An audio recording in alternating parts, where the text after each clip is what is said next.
Gillette, the best a man can get. Back here, first things first, look who's here. Former Pro Bowl cornerback Brandon Flowers, who CC called great guy and very handsome. So now you can say instead of me. I've been knowing since he was a kid. It's one of the frustrating things about working with Chris Carter. It's a good thing, but it's frustrating. I saw we were having B-Flow on the show. I come into the morning meeting, I'm all excited. I'm like, man, I've known Brandon for 12 years. You've known him since he was a rookie in Kansas City, him and B. Carr, the whole. And Chris like, man, I used to babysit him. I knew him when he was 14 years old, trained him. I won some money in high school. I grew up in the game under Chris. He taught us how to be sharp, approach the game a certain way. So, yeah. We got our hair cut the same spot for the same time. I mean, but this is the thing, though. When we came to Fox, it was like, hey, Nick, you want a radio show? He'd be like, yeah, I'm excited a radio show. It'd be like, hey, you got Chris Carter. You want a TV show? So that's how things happen. Again, I'm not complaining. It's just, he's complaining. Just living the life. I ain't complaining. We are happy to have you, Brandon. Sit back, relax. Let's talk some football. All right, here we go, Brandon. Two of the best quarterbacks of our generation will match wits this weekend when Phillip Rivers and the Chargers head into Foxborough to take on Tom Brady and the Patriots. It'll be the first time the two have faced off in the playoffs in over a decade.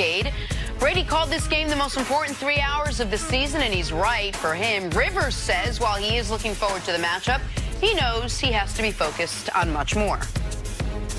I got to focus on that defense. Nah, I'm not playing Tom by any means. But is it special to go to New England against a Hall of Fame coach and arguably the best quarterback ever to play and get another shot at him? Heck yeah.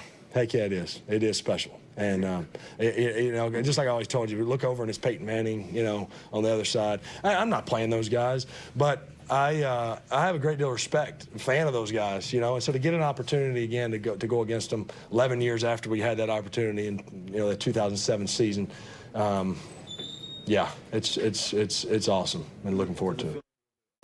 Already talks like a coach. All right, Brandon, if the Chargers are going to go into New England and pull off the upset, how are they going to do it? What's going to be the key to this game? The key to the game is hitting Brady. This team gets pressure with Joey Bosa, Melvin Ingram. They throw so many different looks at you, like the Ravens last week. 7 DBs. You don't know where the blitz is coming from. And let's be clear. The Chargers are the best team coming in here, and they know it. You know, they can play defense, they can run the football, and they got a quarterback that's been there before. So you're saying if you roster the roster, man, the Chargers, you like their roster talent more so than New England? I love the Chargers roster. They have the top 2 rosters in the NFL, in my opinion. They can match up on the outsides with anybody. Gus Bradley is a great defensive coordinator.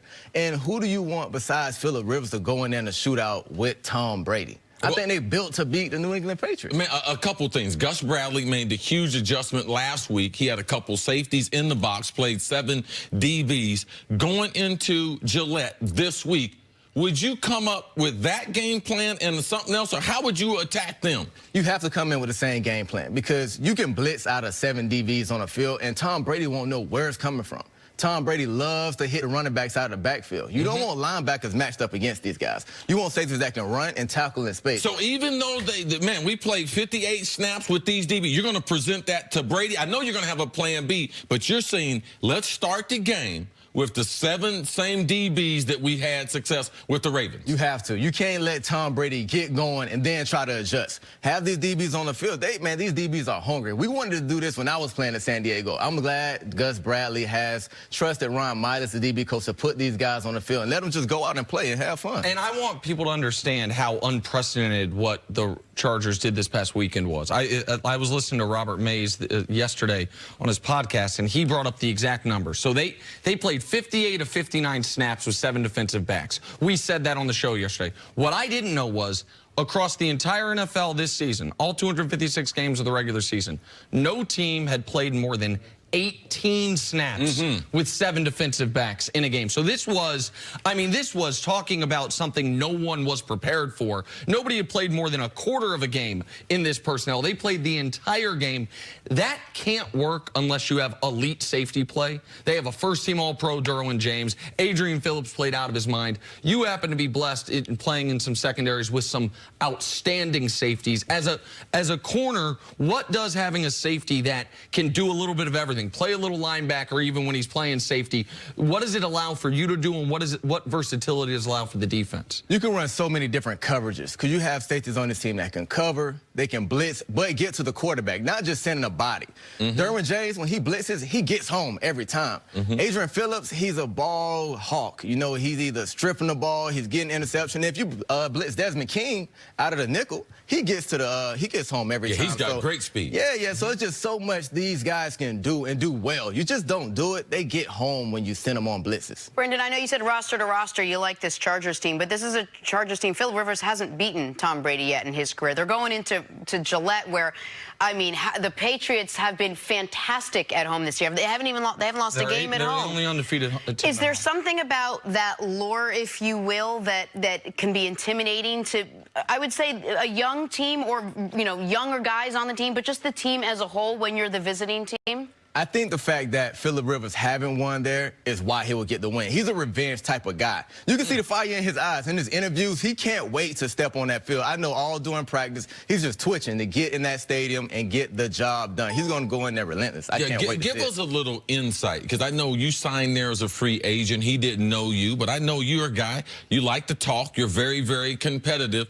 What were the practices like, and what was Philip Rivers? Because I know some of his sound bites of him talking trash in the game, I mean, they're one of a kind. He says a lot, but he never uses profanity. So what is it like going against a veteran quarterback like him? You know how you hear some players that they practice like they playing the game? This guy does it to the T. I'm talking about talking in practice, calling out blitzes. He can look at the defensive line and just let you know what blitz is coming. He'll shout to the defensive coordinator, I know what blitz you in, and he'll strike a pass to light it up. So I can't wait to see this guy go on the field. With him fired the way he is, with Tom Brady, how fired this guy is, it's going to be fireworks out there. And he mentioned the last time they got a chance to play the Pats in a game like this. It's 2007. How long ago was that? Since then, you have been drafted, played, retired, gotten into television. Since Philip Rivers last had a chance. Like, I thought you said it in passing, Jenna. I think it's really noteworthy. Philip Rivers played Tom Brady 7 times in his career. 0-7. And they've had some good teams now. They've had LaDainian Tomlinson. They've had a couple teams that were the 1 or the 2 seed. Has never been able to beat the Pats. For Philip Rivers, the only thing missing from his resume is a Super Bowl appearance, Super Bowl championship. The numbers, the reason that when we talk about that draft class, he very often is the third name mentioned is because Big Ben's got the stats and the rings. Eli's got the rings against Tom Brady twice. Philip Rivers just has the regular season success. Has one deep playoff run to the AFC Championship game. They play with torn ACL. It's not an exaggeration to say this is the biggest game Philip Rivers played in over a decade. This is the second biggest game he's played in his entire career. And I agree with you on the talent.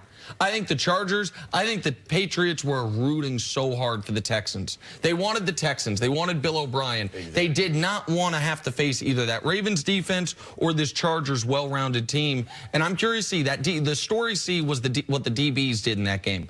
But what the DBs did doesn't work if those D linemen aren't dominating the Ravens front. Melvin Ingram, Joey Bosa, those guys. Yeah, I expect the defensive front to be able to get after it, but I'm a little different than B. I need a couple different looks for Tom Brady, all right? I believe that the DBs match up well with the wide receivers, as you mentioned. None of the wide receivers for New England are going to scare you, but I need a curveball, I need a screwball, I need something else for Tom Brady to give him more looks than they did in Baltimore, because this is not Lamar Jackson. All right, Brandon, stick around. Got to take a break. Coming up, what can the Colts do to slow down Pat Mahomes?